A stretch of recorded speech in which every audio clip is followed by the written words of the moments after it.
What's up guys, welcome back to Vic's Vehicles. So the engine work is almost wrapped up. All we need to do is put on a transmission and we can finally drop this M20 back into the E30.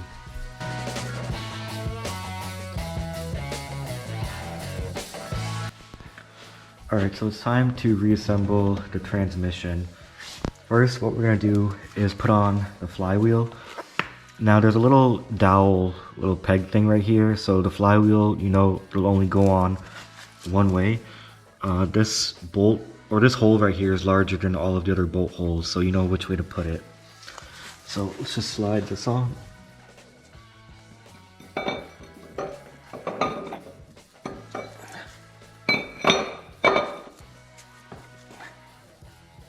Okay.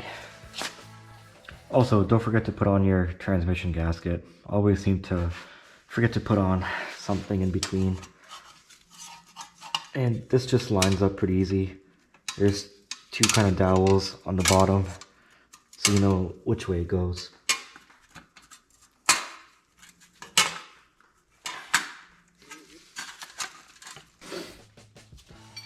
And then don't forget to put on your little spacer thing.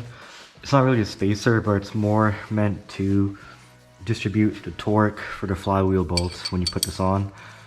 So we're just going to hand tighten all of these bolts and then torque it down to spec.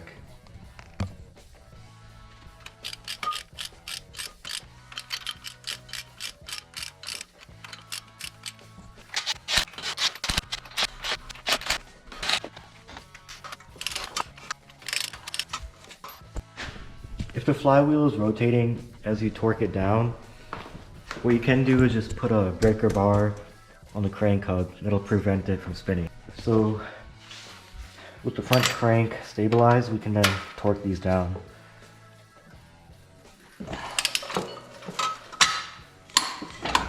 Yep, there we go. Oh. Next, we're gonna replace the clutch. And then here's the old one compared to a new one. You can see just how the friction material compares on the new one versus the old one. Basically all the material is gone. I'm pretty sure this is the original clutch. I mean, it says BMW right there, and yeah, we'll flip this one over again. You can see the friction material. I think this clutch just has completely grinded all the way down. Next, we'll put on the clutch. Your clutch should tell you which side is the gearbox side. This one is labeled. So we know this side goes out, and we'll put in our clutch alignment tool. So just thread that in.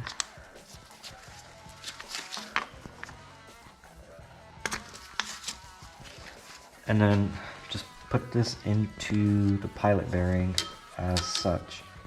And that'll hold it in place. And then your kit should come with a new pressure plate, so we'll put that on next.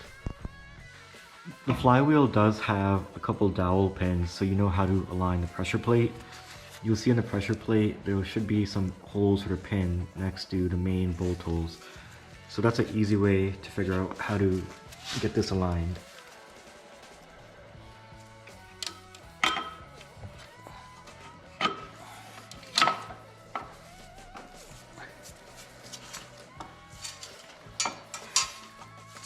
So with the pressure plate back on, you can remove your alignment tool. Now hopefully we have this centered, because the whole goal of this alignment tool is to make sure this is centered. So when you mate the transmission back up to the engine, the transmission input shaft will hopefully line up perfectly in here. Next, we're going to change this bushing right here. You can see how much play there is, and that is definitely not good for having a tight transmission. I have my new OEM bushing right here, and then while we're at it, I also got a new clip to insert, since we're just going to open this up anyways.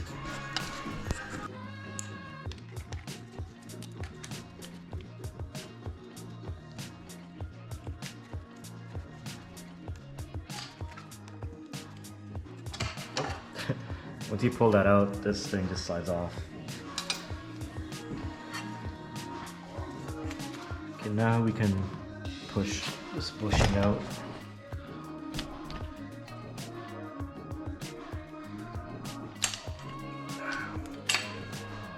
Yeah, this is pretty loose. It just came right out.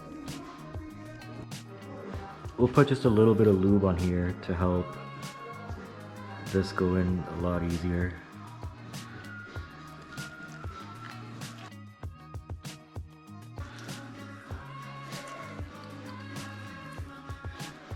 Now, it's gonna be a little harder to just get in there, but eventually just keep pushing and you'll get it in there.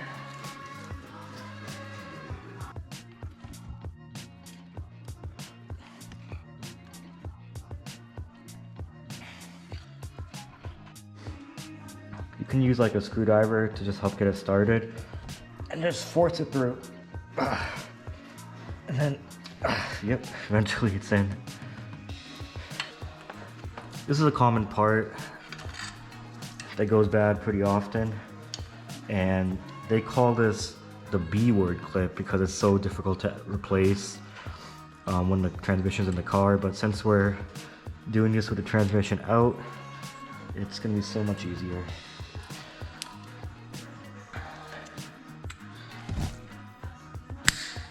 And there we go. Still a little loose, but yeah, definitely an improvement.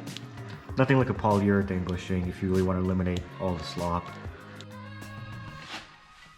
So I just replaced the shifter cup, and I didn't think this would make that big of a difference, but I did actually have like a lot of up and down play with the old cup and side to side. Basically this white plastic little bushing, I guess, wore down over time. It's probably original, but this new shifter cup, there's absolutely no play in the shifter. Like, I can't wiggle it up and down out of the cup, and the engagements feel so much more notchy and clicky. I think out of everything that I replaced in this linkage, that shifter cup has probably made the biggest difference as far as shifter play. Some other parts in the bell housing are this little guy that came in here. Just kind of stick a screwdriver in there and wedge it out. That part is your clutch fork pivot. I mean, it's not really that important, but since we're in here, we'll replace that. And then you also have this little spring guy, which is called a clutch release arm spring, which, since we're in here again, we'll just replace it.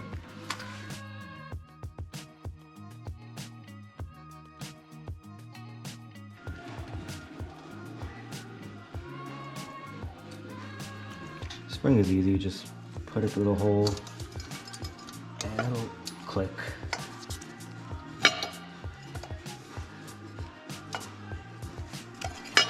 And basically what this does is hold this end, and then here you have your clutch slave cylinder, and then this is what helps to push the clutch action.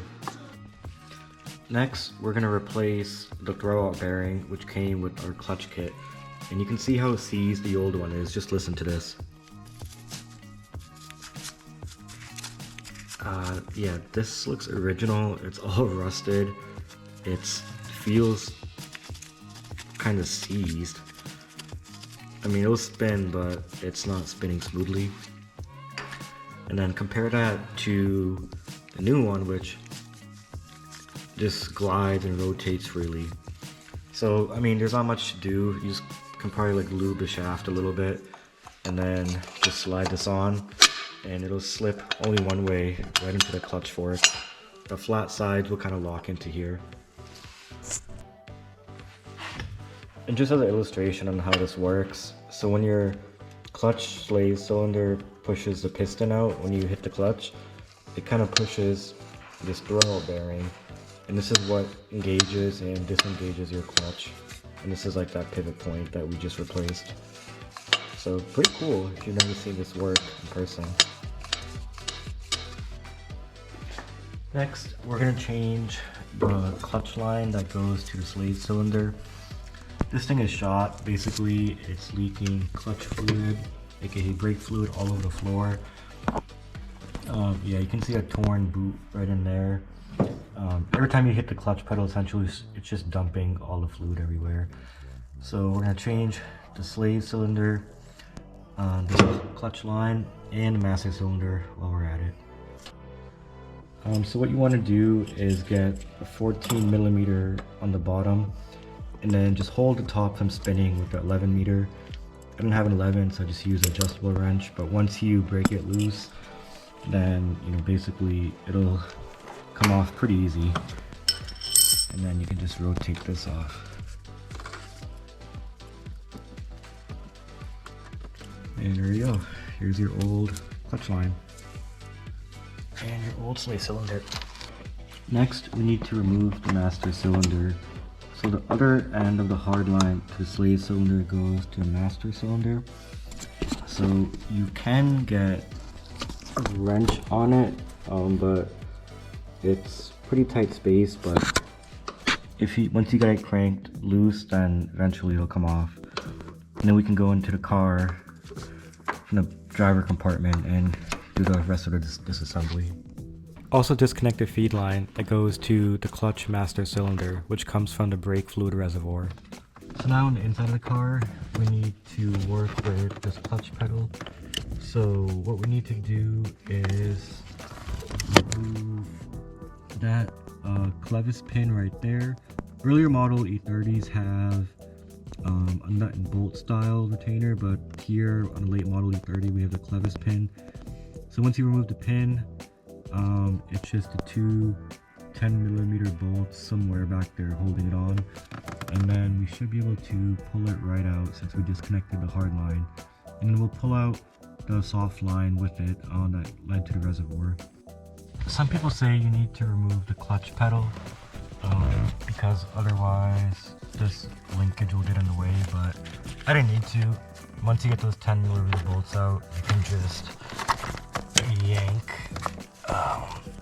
this master cylinder out, and here it comes.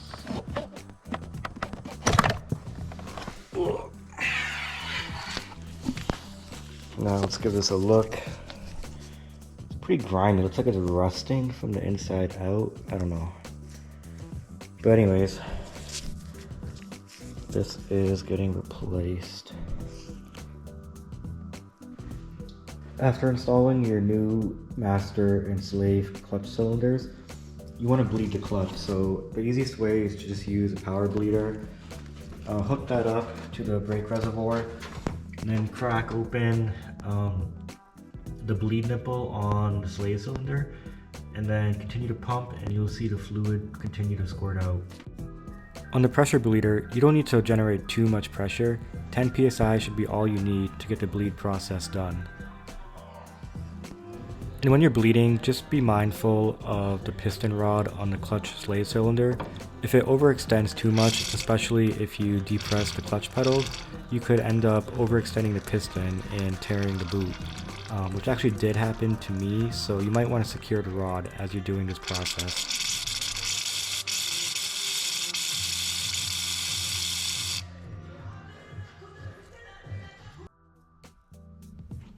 Finally, you can bolt up the transmission to the engine. This part was actually pretty difficult. I needed the help of a friend to help secure the engine while I lined up the transmission. You need to get it squared up completely, that way you can slide the input shaft in right into the pilot bearing. And once everything was lined up perfectly, I used some clamps to help squeeze everything together. That made getting the bolts in much easier. Alright, next we're gonna change the manual transmission fluid. There's supposed to be a sticker here that tells you what type of fluid to put in, but I think it fell off when I was washing the engine. It might have been a green sticker. In some cases it can be red, but either way, I have a 17 millimeter internal hex, so you need one of these bits. And I read that if you have this, you can use the Redline MT90, which is safe, or MTL, to put in this transmission. So I have a feeling this has never even been changed. Let's try to loosen this fill bolt first before we drain the oil out the bottom.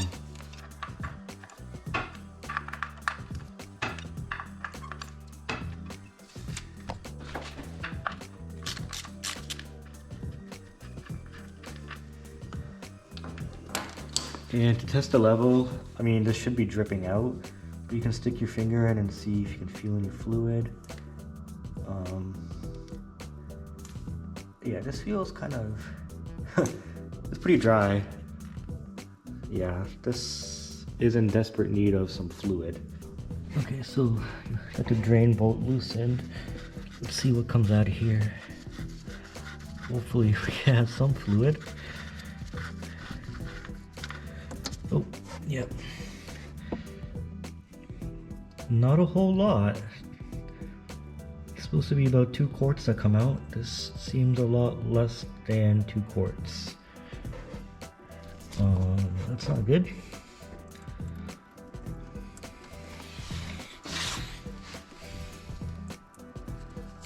And here's the plug. I have a lot of metal on this magnetic plug. Who knows? If this could be original break-in metal.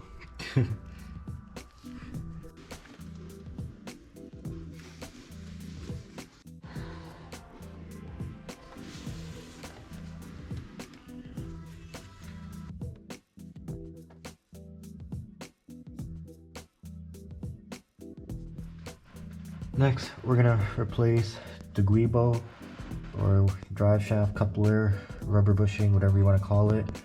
It's just 3 17mm bolts. And then if you have your e-brake on, it's easy to break loose. Okay, yeah. And I'll show you what this looks like compared to a new one.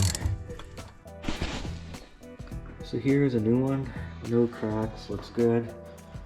Here's an old one, and you can see it was starting to tear in multiple places. Next, we're going to replace the fuel filter. We're on the rear driver's side. First, just loosen the 3 screws and bolts holding this on.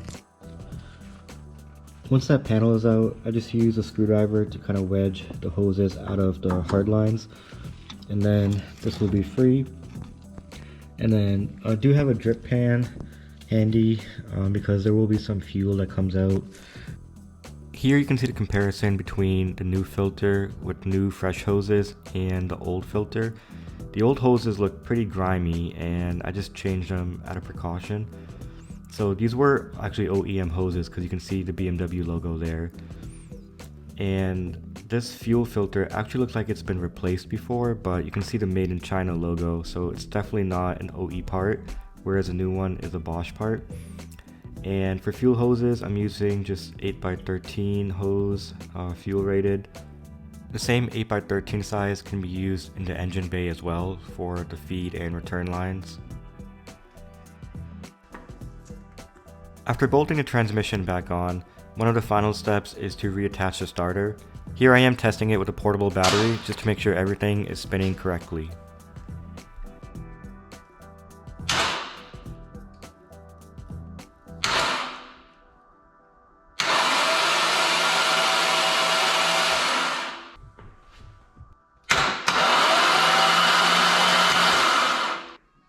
Alright guys, so it's lifting day. It's been almost a year since I took this engine out, and it just took a long time to rebuild. You know, the more I took things apart, the more I realized, you know, everything just has to be replaced. A lot of the parts in here are now brand new. All the gaskets are refreshed. Hopefully no more oil leaks, and with proper tune-up, hopefully it runs a lot better. But yeah, now hopefully we can just drop this guy in smoothly, and hopefully it fires right up.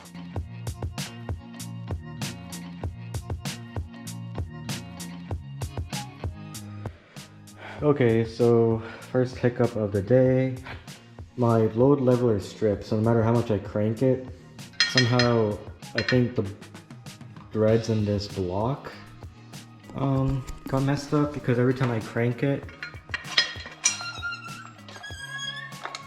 yeah, you hear that little click?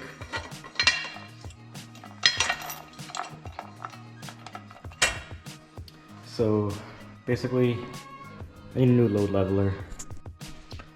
Okay, so I got the new leveler, and this time I'm gonna grease the threaded rod, which I didn't do before.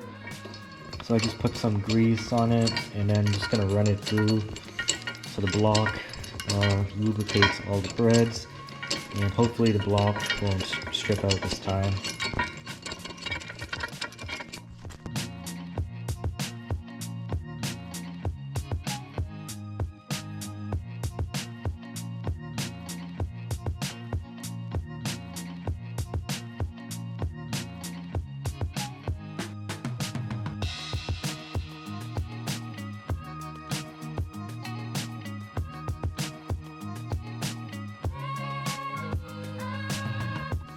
Okay guys, so engine is almost in. Actually went a lot smoother than I thought it would, but it's a little hard with one person. You can see I got the shift lever poking through. That was hard to line up, and let's check out why. So when we crawl underneath here, you see the drive shaft. And basically you want the drive shaft pushed in one direction. You'll see that there's like a little cutout here for this balancer or whatever it's called to move. So when it was on this side, it would hit this edge, and then the shift lever would not have enough space to go up. But when the drive shaft is pushed on that side, aka towards the passenger side, there's enough space for the shift lever to get in there. And now the next tricky part will be to make sure that we get the end of the shift rod into that shift kind of carrier bushing, but we'll work on that when we get to that step. For now, we're almost there. So I continue to get this engine. Man, I'm out of breath. Yeah, let's get this engine in. Oh, and while we're down here, I guess we'll also do the clutch slave cylinder. It's going to be a lot easier to access while we're down here. And before pushing the engine all the way up against the firewall, make sure you don't forget to connect the heater hoses.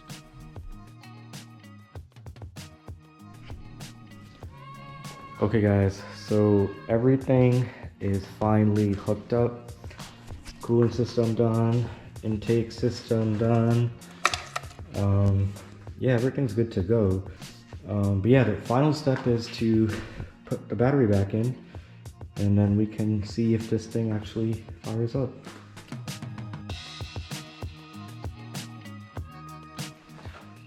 Alright guys, moment of truth. Let's go see if she starts up. Let's put her in accessory. Okay, got some power. Let's put it on. Oh god. Okay, things are happening.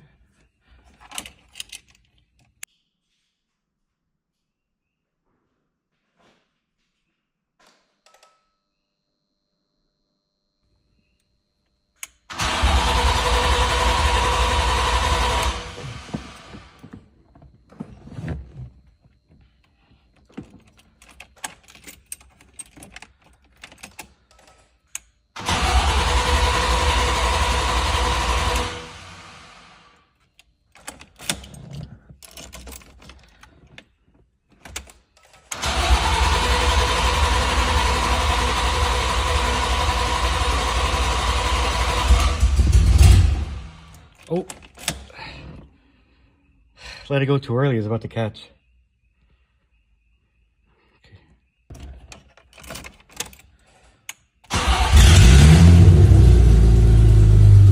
Oh my god.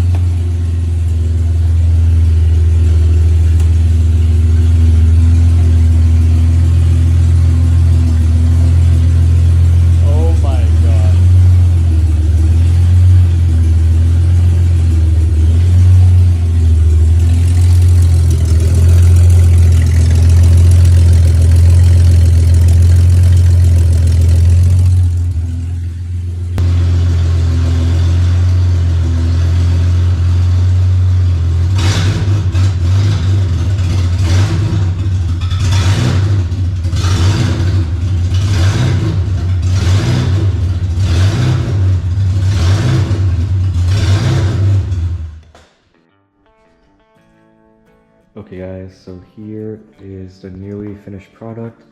All that's remaining is to put the hood on. So one of the final steps was to, refill the coolant. This was a little bit of a pain.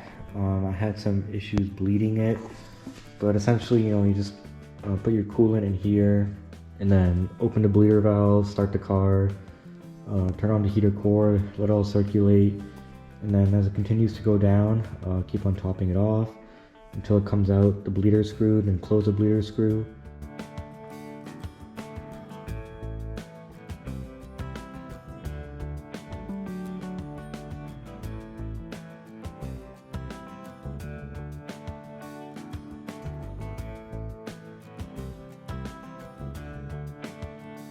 Also note that the exhaust might not be sounding that great right now, but that's because I have temporary clamps on until I get a brand new exhaust system on it.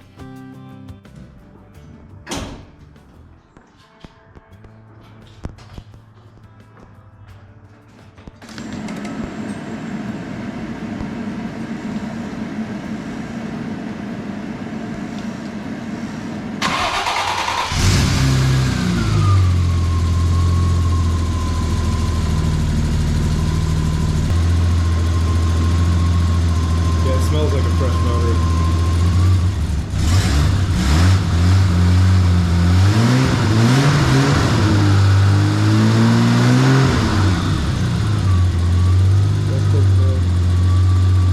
Did you do exhaust on it too?